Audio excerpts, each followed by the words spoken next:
Hi everybody, it's Dana from Little House of Gardening. Just want to thank you guys for all my subscribers.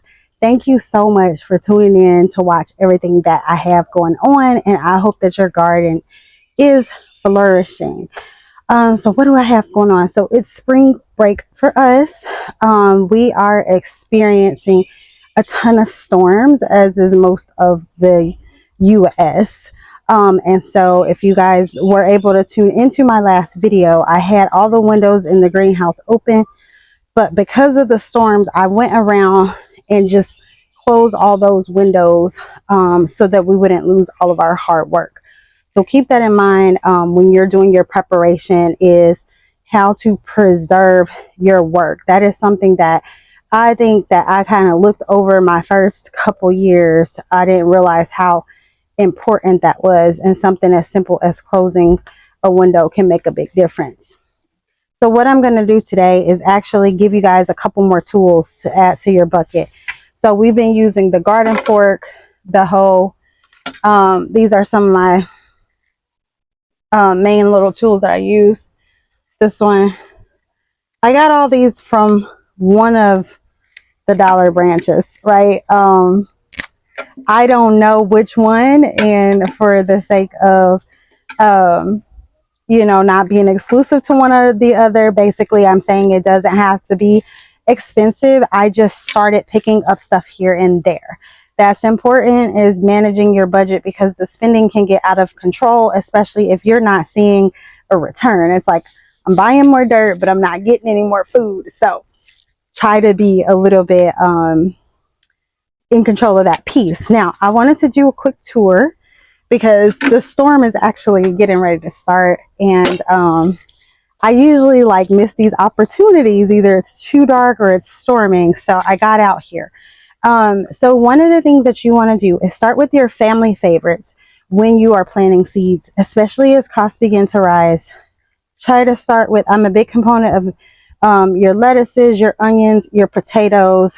Those are things that can create a simple meal. And also green beans. I will be getting some green beans in here soon because it's one of the few vegetables that grows relatively easy and then my family will eat. So let's go ahead and do a tour.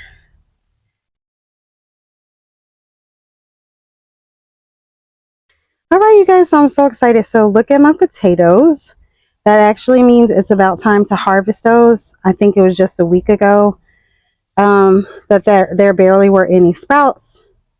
I have some sunflowers there.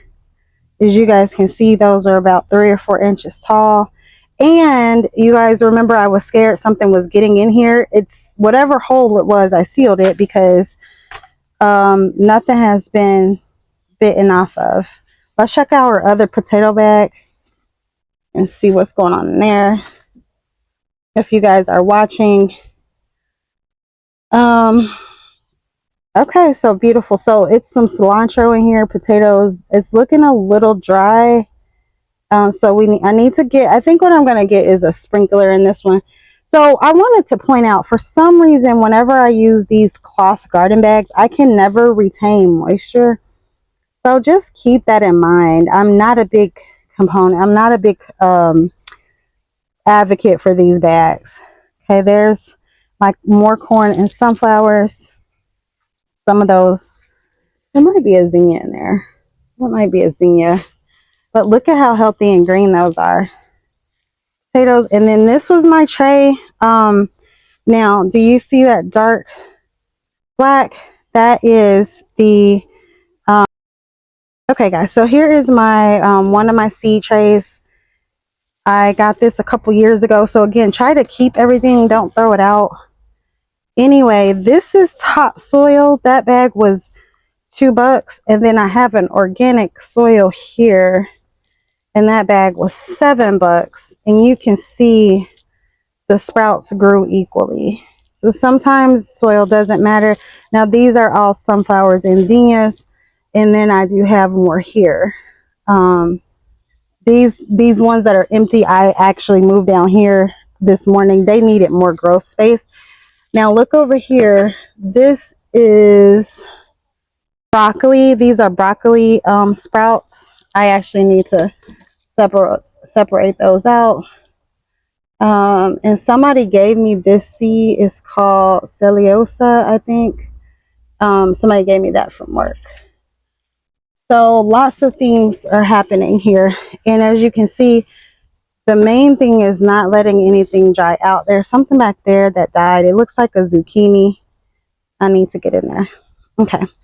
So this just gives you an idea. Now, I have not done anything in here at all. I haven't pinched them. I have not pruned. I have just simply made sure that the conditions were right and that there was lots of moisture.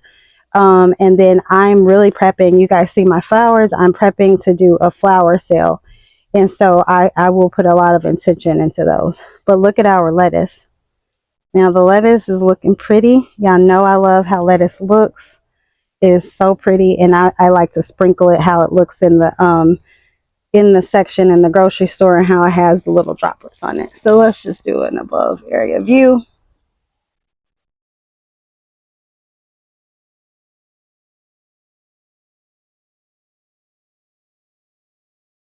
So there's some cups for lettuce, but that needs to be pruned. So I'll prune tomorrow after this storm. Okay, and then over here, we got some more going on. This side, I'm going to add a table to because I need that for my back. And I feel like I neglect this side. There's some herbs going on in here. All right, you guys. So as it's heating up, I would say wheelbarrow is something you need. I still don't have one. Honestly, I didn't even know those things were kind of pricey. And then a possible trailer, because if you're looking to actually not like a big trailer, but they have what's called a garden trailer.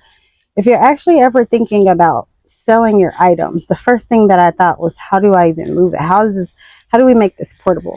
So start thinking about, if you were to sell this, how could you move it?